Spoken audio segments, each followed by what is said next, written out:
none other than Shri Rajeev Chandrasekhar, the Union Minister of State for Electronics and Information Technology and Skill Development and Entrepreneurship, the Government of India.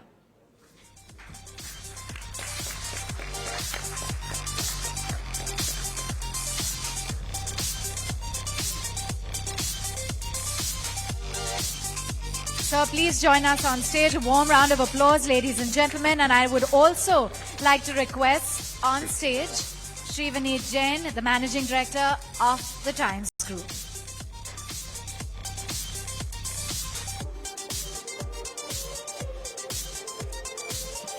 May we please present him with a shawl, appreciation of our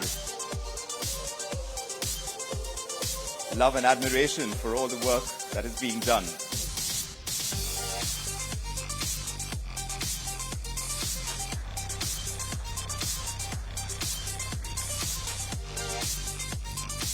Thank you so much for that. I would request you, Mr. Jain, to please take your seat. And now I would request Mr. Madhav Das Gopalakrishnan, the Executive Editor at Times Now, to join us on stage for a fireside conversation with Shri Rajeev Chandrasekhar ji. Ladies and gentlemen, a round of applause.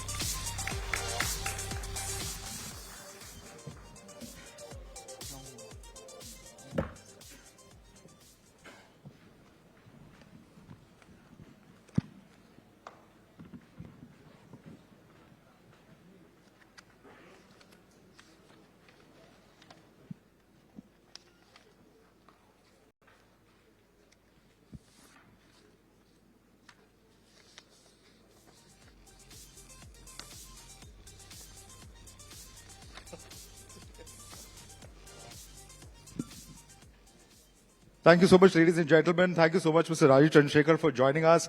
First and foremost, I want to start by asking you about the Ministry of Skill Development, something that you've been very closely associated with.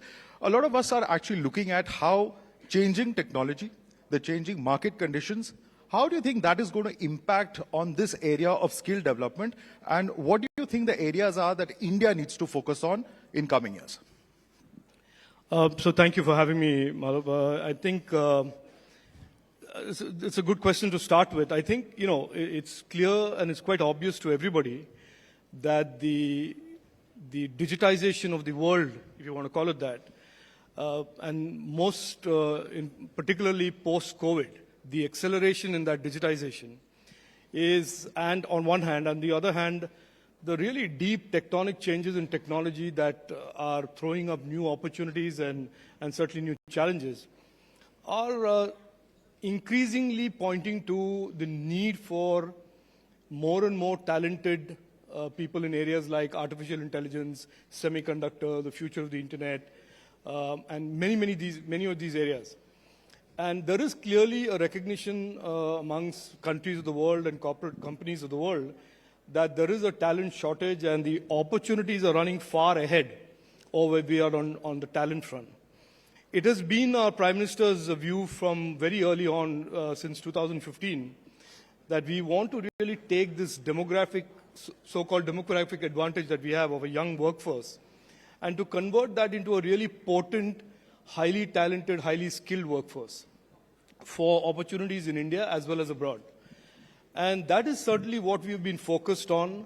There is a clear pivot or a clear change or a certain acceleration post-COVID in terms of what the types of skills that are now being prioritized.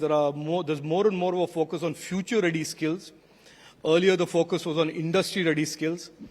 And so I think that our ambition and our goals of really, in a sense, becoming the skills hub or the skill talent hub for this new decade of technology opportunities is the focus, and that is certainly the work that we are doing. Right. Yesterday we had seen, for instance, the opposition bring out a black paper. They called it 10 Saal of Anyay, according to them. And one of the issues that they are concerned about or talking about is unemployment. As a skill development minister, are their concerns valid in your view? Look, I think they were inspired by the imminent white paper, and it didn't take a lot of creativity for them to come up with a black paper. But look, it is one of those clear evidences of certain type of hypocrisy at work.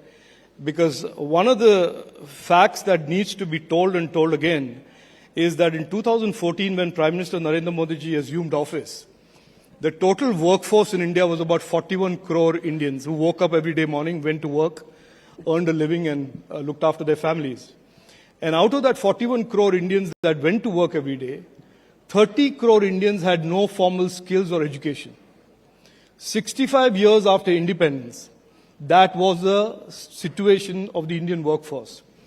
And the Prime Minister doubled down after 2015 and has really been focused on addressing the huge majority of people in our workforce that did not have skills and give them skills. Why?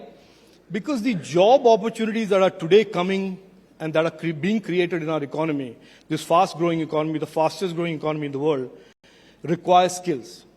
There is really no opportunity today that can deal with or can be provided to somebody that does not have either an education or a skill. So if anybody has done anything about providing the skills and enabling and catalyzing young Indians towards these opportunities that are being created in the economy, it is our government over the last 10 years.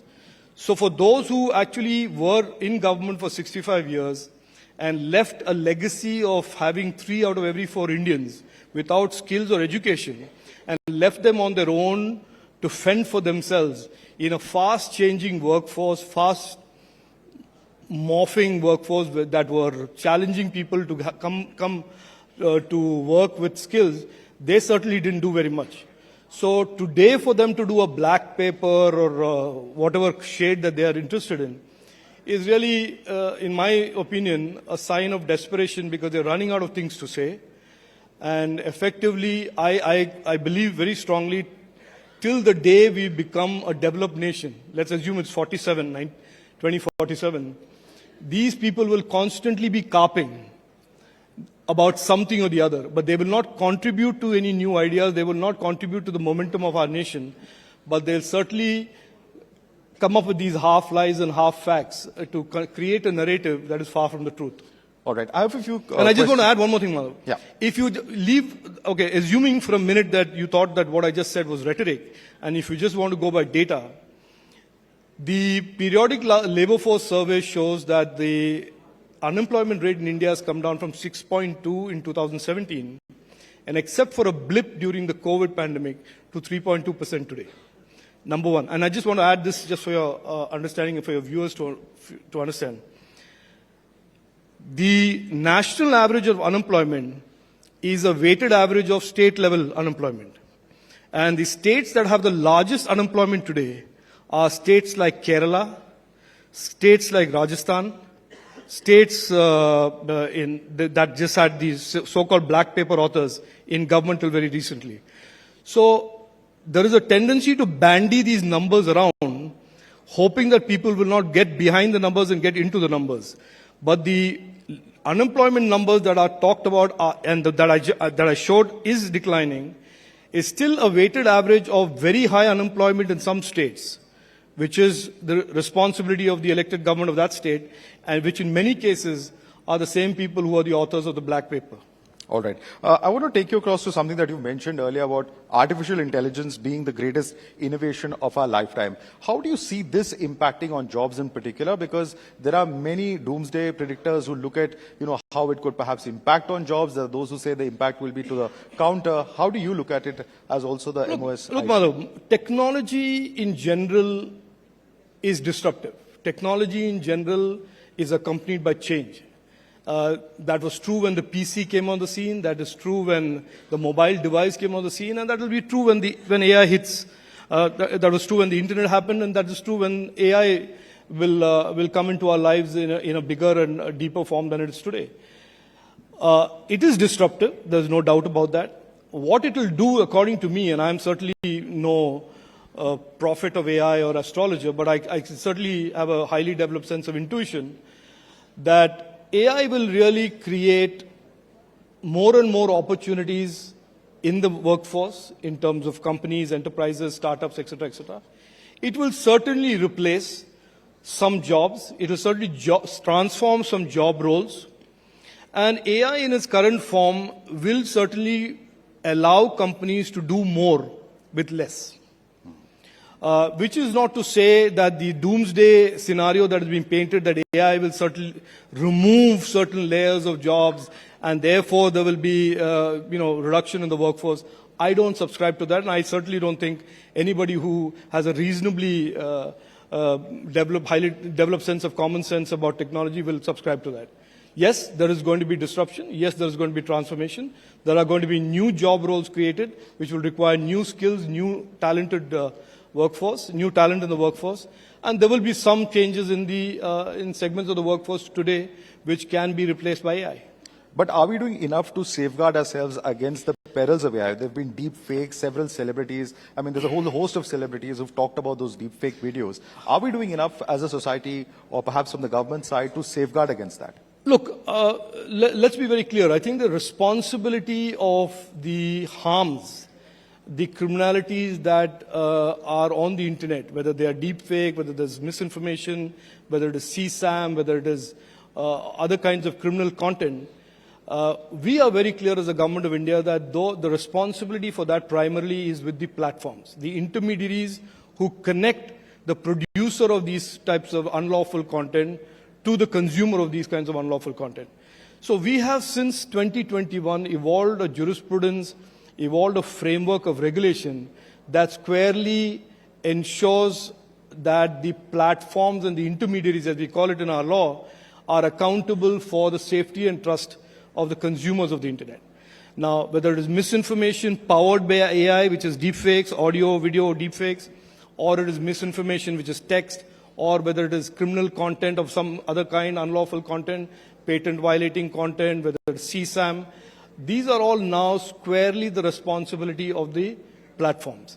And we have made it very clear, and recently we issued an advisory to them as well, that if their general counsel hadn't warned them yet, their in-house lawyers hadn't warned them yet, about the consequences of having their consumers violate, their users violate these laid down 11 types of unlawful content, the consequences are pretty severe.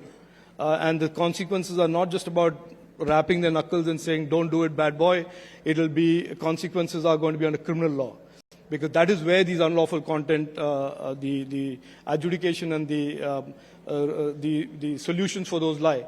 So I think the platforms understand this, that we are living in a new world where the safety and trust of our consumers and users and digital nagriks, as we call them, are very, very important deliverable for our government, and that this is a responsibility of the platform. And the old model where platforms, in a sense, masqueraded as innovators and escaped regulation and left it to the government to solve these problems of harms, is being replaced surely and steadily by this new model of accountability. Right. The Prime Minister speaks about four castes, how there's youth, there's poor, there's women, there's farmers. How do you leverage technologies such as AI or other emerging technologies to help these segments, which the government itself has now, through the Prime Minister, the Finance Minister, stated time and again that these are the focus areas for the government? No, look, I think if you look at it, I'm not sure exactly how to answer that question, but if you look at it, tech in India is very now heavily embedded in pretty much everything we are doing. In governance, this is the same country which just a decade ago was being described as a country which was a dysfunctional democracy, where 100 rupees left Delhi, only 15 rupees reached the citizen because of the levels of intermediation and corruption that the government represented. Now, this is the same country, the same system that today delivers that 100 rupees because we have embedded so much of technology into governance. And those tools, those platforms are now increasingly being recognized by the world, especially countries that have not gone up the digitization curve as much as other countries, as open source platforms that will enable their own digitization. So I think, Madhav, it is not so much about saying technology for the youth, technology for the women, technology for the farmer, and technology for the poor. Technology for our government is a decidedly fundamental way of transforming democracy and governance and making sure that even the most distant citizen is connected to government. There has been a narrative for many, many years around the world, especially in the Western world, that technology is exclusive. It excludes people. Digital excludes people. India is a classic case of a country that is demonstrating at scale that technology can be used to make democracy and governance inclusive. And I think that is what technology is being used for. It is absolutely a vision of Prime Minister Narendra Modi ji. And if anything, in the coming third term of his government, we will double down and increase and accelerate the digitization of government and public services. Right. You've spoken about the Digital India Act. You've spoken about the asymmetry between digital news publishers and the big tech platforms. Can you take us through what this asymmetry is at this point of time amongst the entities, and how do you sort of intend to address this asymmetry? Look, I think everybody recognizes today that the internet that we all, I mean, I'm that old many, many years ago, that we set out to build, which was about connecting people, bridging distances, is no longer the internet that the utopia that we saw. This is now an internet that is being straddled by big, powerful commercial platforms that play the role of intermediating the consumer to the internet. And these platforms have taken on not just size and commercial power and other kinds of power, but they also have started distorting a fundamental characteristic of the openness of the internet, which is choice for the consumer, the ability for the consumer to select without having to worry about whether that choice is being distorted by some platform in between. And I think to maintain the openness, maintain the symmetry between those who create the content and those who distribute the content, there is a need for some sort of conversation and discussion, and if I dare say so, some form of a framework that will prevent these big platforms from exploiting the content creators, whether that's a large news organization or an individual content creator, just because they are the gatekeepers to the internet and the consumers on the internet. So this is a conversation that needs to be had. It is something that we have looked at very closely. We don't like the way ad tech and advertising and digital reach is being, in a sense, gate-kept by a few platforms. We certainly don't like that it is not allowing a small content creator to be confident that his or her content is being monetized fairly and he or she is getting the fair returns for that content. So I think this is a conversation which is a sign of our own mature thinking about the future of the internet and future of how these various commercial powers and forces will play out. And it's a conversation that is ongoing, and I hope with the third term of our Honorable Prime Minister, we will be able to enact a Digital India Act. Right. On the issue of fake news, the government, of course, has announced the fact-check unit. Recently, the Bombay High Court has asked a third judge to opine on the same. And, of course, it's asked the government to go ahead and establish or empowering the central government to establish a fact-check unit. In light of what the Bombay High Court has said, there's been a lot of divided opinion as to what really constitutes the fact-check. There are those who are saying, how can the government sit in judgment about a news in which the government itself may be a party? I think some of these issues, Madhav, the debate is driven by people who really haven't understood it fully and still dive in and opine. You know, the internet, as somebody said, is now become a place where the Nobel Prize winner and the village idiot both have to talk to each other as if they were equals. So there is a lot of that going on. The fact-check unit of the government was certainly not meant to be anything other than help for those platforms who wanted to label misinformation but did not have any other way to label the misinformation except with help from the government. So this was about simply a way of making sure platforms were getting the help from the government to decide what is patently false and what is not patently false. But would you be okay with state governments, for instance, setting up? We've seen that happen as well recently. Look, I mean, I'm okay with you setting it up either, as well. But my point is that under the law, the internet can be regulated by the government of India. And the statutory powers for regulation come only to the government of India. So if a state government wants to set up a fact-check unit which will advise platforms on what is right and wrong about its government work or some piece of information about the government, they are welcome to do so. We have independent private fact-check units even today. So there is nothing wrong with fact-check units. I think Fact check units are meant to help the intermediaries discern very clearly what is right and wrong as an advice. It is not mandatory. We never meant the fact check unit to be binding on a platform. It would have just meant that the platforms label something as being disputed by the government. And so one judge felt that that was okay and the other judge did not. So, Yeah, my last question to you is about the PTM Payments Bank. A lot of startup CEOs written to the government. They've expressed concerns about the implications of this so-called regulatory action against the PTM Payments Bank. Do you think their concerns are valid? look, I don't want to comment on what is obviously an intervention by a statutory regulator. The RBI regulates the banking sector. I have only made one statement on this issue, and I've said whether you're a fintech or a startup or you're a iconic founder or whoever you are, the laws of the land apply. The regulators are the ones that oversee your sector. And if they decide something is wrong, you of course have the ability to appeal that. But that is the last word on it. And the sectoral regulators have absolute authority to oversee sectoral regulated entities. So, which is the case in the RBI, and I certainly, as a government, don't want to second guess the sectoral regulator. All right. Thank you so much, Rajeev Thank you Chandrasekhar, for joining us and speaking Thank you to so us. much. Disruption and technology, two words that go hand in hand. That was a great discussion. Thanks very much, Mr. Chandrasekhar, for joining us. It's a pleasure having you with us, and Madhav for that discussion. Thanks indeed.